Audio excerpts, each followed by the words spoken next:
Hey friend, are you somebody who needs some extra support when it comes to decluttering? We have our free group, which I'm so glad we have 16,000 people in there. There is a lot of help and a lot of hope in that group.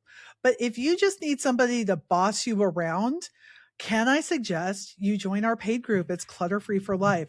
It's the most amazing group of people. There's trainings every single week to keep this decluttering in front of you. And it's so reasonably priced. We have our link in our show notes, so go check it out. And if you have any questions, contact us because we want to see you make real transformations in your home.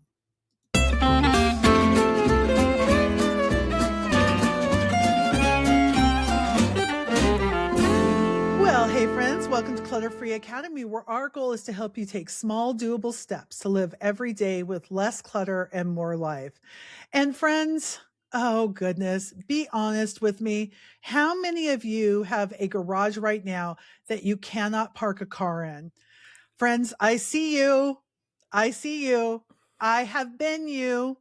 And today we are talking about garages. And my guest, Tenneil Register, you guys have heard her on the podcast before, knows a thing or two about managing inventory, backstock, and storage because she runs an actual retail store. Um, okay, so I want to ask Tenneil, what is your biggest challenge in either your garage or your retail space? Because I think a lot of people are going to identify with you, whatever you say. Yeah, so I will say it is the garage of my retail space is my Oh, constant challenge, right? So I yeah. once ran my business from my garage. That was its own thing, right? And Whew. now we have garage of the business and barn of the business. But I would say the garage connected to the retail space is the most difficult and challenging part. And over the years, I've gotten a little better at it of recognizing like what the real challenges are. And I Ah. I love that you always say boss me around, Kathy, because I think there's a point in life where you go from you're not the boss of me to please just tell me what to do. Exactly. You know, it sounds like you have the same problem we all do. You just have it on a bigger scale. And I will Yes. say one of the biggest accomplishments of my life, because growing up, there was never a garage that any of us could park in. And when Roger and I got married, there was not a garage we could park in. We had to, it was just overrun. And at one point, for the last, I would say, 6 years living at our house in San Jose, we could park our car in the garage. Just one, but that was enough. And the other beautiful thing was that uh I learned what we were able to keep, what not to keep. It now we can't park in this garage. We have a garage here. We can't park in it because it's not big enough for a car. So we've just Mm. learned to live with that. But being able to have that choice. Maybe you make the choice like we need storage more. And so that's not a priority. And that's okay, especially if you're running a business. Doing So it as a choice is going to feel way different than doing it out of mm, like result of the mess and having some feelings of frustration and guilt and shame about it. So it's so true. So why do you think the garage is so hard to bring back to usable? I think it's a little bit undefined. Mhm. And so it's a natural kind of holding zone. And most Yeah. things that we use sometimes, not every day. Mhm. And it's kind of an out of sight, out of mind. There's a certain amount of stackable Right. space that gets it out of the house and out of the car, which feels Yeah. good. But then there's not really a time where we're like, the garage inspectors are coming and we have to clean up in here. So there's Yes. no like natural deadline to cleaning it Right. up. So I would Yeah. say, like, in the store, it's before a big opening. We need a place to Mm. shove what we didn't have time to get to. And I think our homes Right. are a little bit the same, right? When we were on the go or before company came, we had this pile of stuff. We stuck it over here Yeah. and it just becomes a pile upon a pile sometimes. Yeah, and lots of times the stuff we're sticking isn't the stuff we use day to day. And then we go Mhm. into the garage, it's like, "Holy cow, what was all this stuff?" And maybe it's stuff you wanna hang on to. I know that recently I was trying to clear things off of a couch, the table that goes behind a couch, so that we could do our buffet on it. And so I was clearing things off of there. Well, those aren't things I necessarily wanted to get rid of. One of them is my dog Jake's paw print. That's not garbage, but I didn't need it. So it's this weird in between. Okay, Tenneil, you manage inventory for your store. What do you do before you start reorganizing that applies to someone tackling their garage?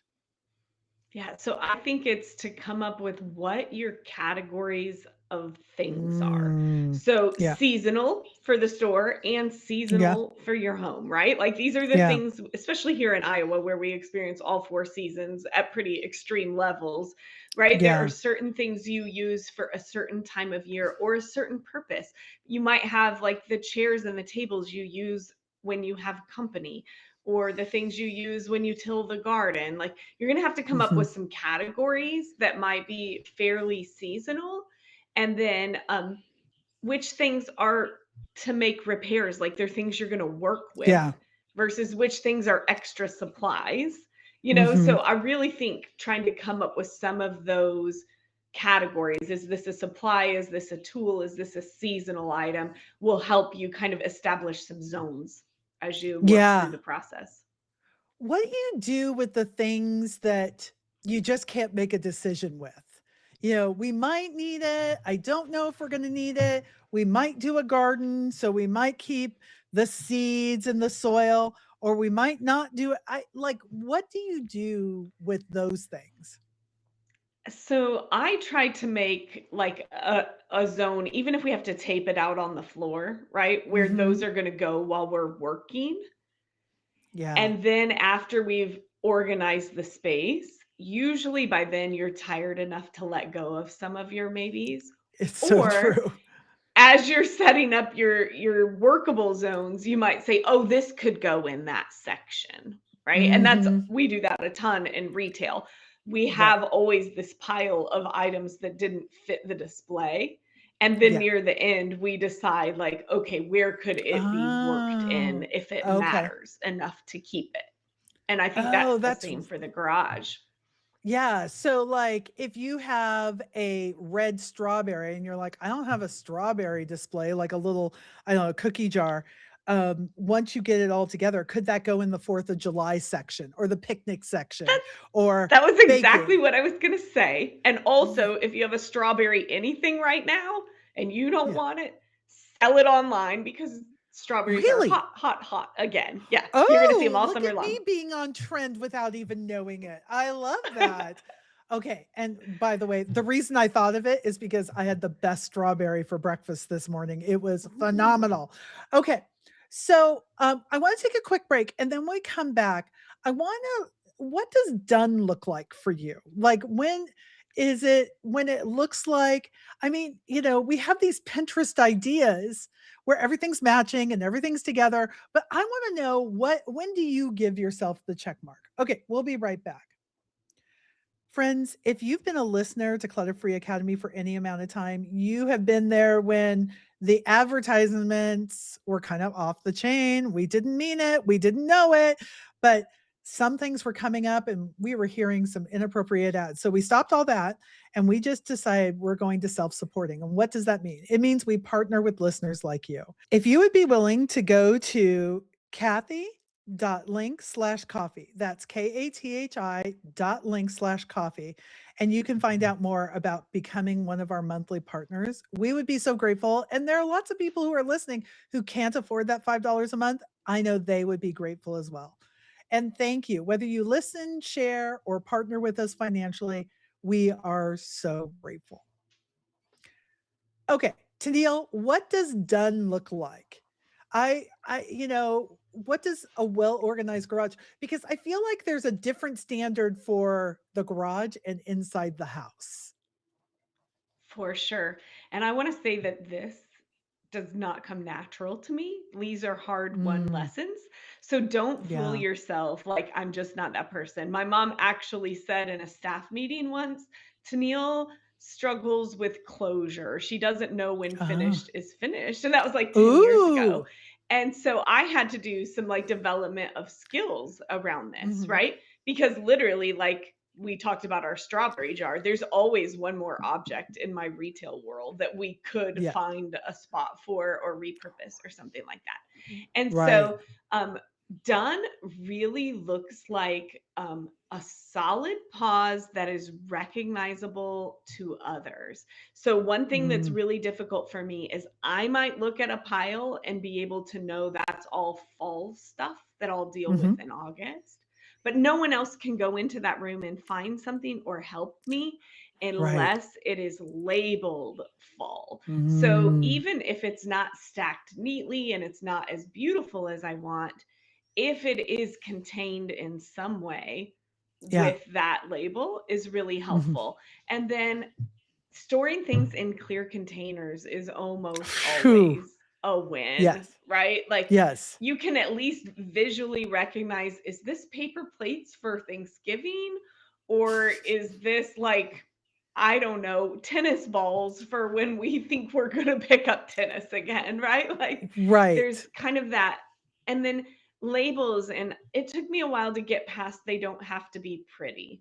But if a Mhm. box goes on a shelf, whether I put it there or someone else, grabbing that magic marker and just quickly scribbling on there. And ours is Yeah. often silly things like packing peanuts or tissue paper, or sometimes ours are empty, right? Because we're saving the box to ship something. But Yeah. one 30-second scribble can Mhm. totally change someone else's ability to use and work in that space. And even yours, like, why mentally hold in your mind trying to remember what something is when you can just make a quick note. It can just be scribbled on a piece of paper and taped on there. Yeah. I think the biggest point you make, the clear boxes, clear totes, clear tubs, because if it's opaque, there's always the possibility that the thing you're looking for might be in that box. But if you can just quickly scan it and say, "Nope, that's not it," it makes such a difference. And also, like, we use our garage for food storage, and I can see what we have out there, what we have to use up, et cetera, et cetera. And, if you're looking at your inventory and the Christmas somehow got into the Easter because, it got left over, it helps so much to be able to go through all of that and see it really quickly. How how does being organized keep you from buying things you already have? Because I have to imagine that's a retail problem and a home problem. I know it's a home problem.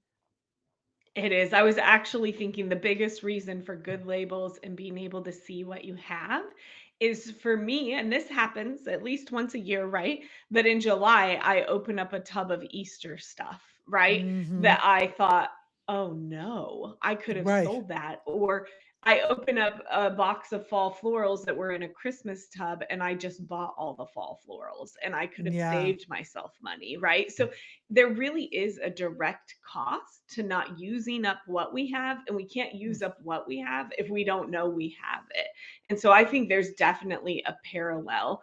And then as far as supplies go, like knowing how much we're using up so we can plan better that we don't need to order as much as we think we need. I think it's pretty rare for us to go, oh no, I should have bought more of blank, right? Yes. That's an Right. easy problem to solve in the world of Yes. Amazon and I'm 35 minutes from Walmart and they just started delivering to my door finally, right? And so um I think that the real challenge isn't being short on supplies, it's having Yeah. too much, right? Like, let's just Yes. be honest with ourselves. So, Right. um, Yeah, those being clear able to visually, containers, knowing what you have solves that problem. yeah, and taking some time in advance to see it and sort it out can be really helpful Mhm. too. So that Yeah. if you're kind of hosting and you're doing it at the last minute, then you might be more apt to do like an impulse buy. So Yeah. setting calendar time to review your supplies could really be a cost and resource and stress saving method. Yeah. And here's where I think we absolutely fall down in the garage. Hopefully nobody falls in the garage, but you know what I mean. Uh, is that we think, okay, we're going to clean the garage on this Saturday in June and everybody's going to pitch in and we're going to do it all. But you can't go into that sorting and putting things away because you're too exhausted because you're getting things ready for the dump and you're getting things ready to donate and you're returning tool or whatever it is. And so to do it in a bunch of smaller time chunks is going to serve you so much better than saying, okay, everybody, we are doing the garage on Saturday the 14th. Do it in little bits. And then, while somebody else is cleaning out the gardening stuff, you can be finding that stuff that's supposed to be in the Easter bucket, but it's actually in the Halloween bucket and you can figure it out. I think that that is so wise. If you take nothing else away, two things I would say. Clear buckets, well, three things. Clear buckets, clearly labeled, and work in smaller time chunks. And guys, if this is, even if you just improve your garage by 20% this season, it's going to be a huge benefit every time you go out there to look for something. So if you are doing this on your own, great. But if you need some support next month, this coming month in Clutter Free for Life, we are concentrating on garage. And this is a great month to join us because we're going to have some work together sessions. We're going to have some trainings to help you get really into why your garage is as cluttered as it is, because we have lots of different reasons for that. And then we're also going to have a question and answer day. So much to get you going. So if you are interested in finding out more about our paid group, Clutter Free for Life, there is a link in our show notes.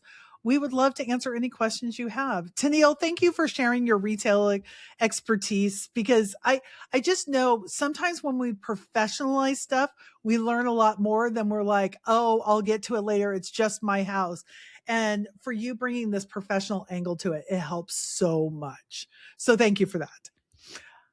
Okay, friends, you are listening to Clutter Free Academy. I'm Kathi Lipp. Now, go create the clutter-free life you've always wanted to live.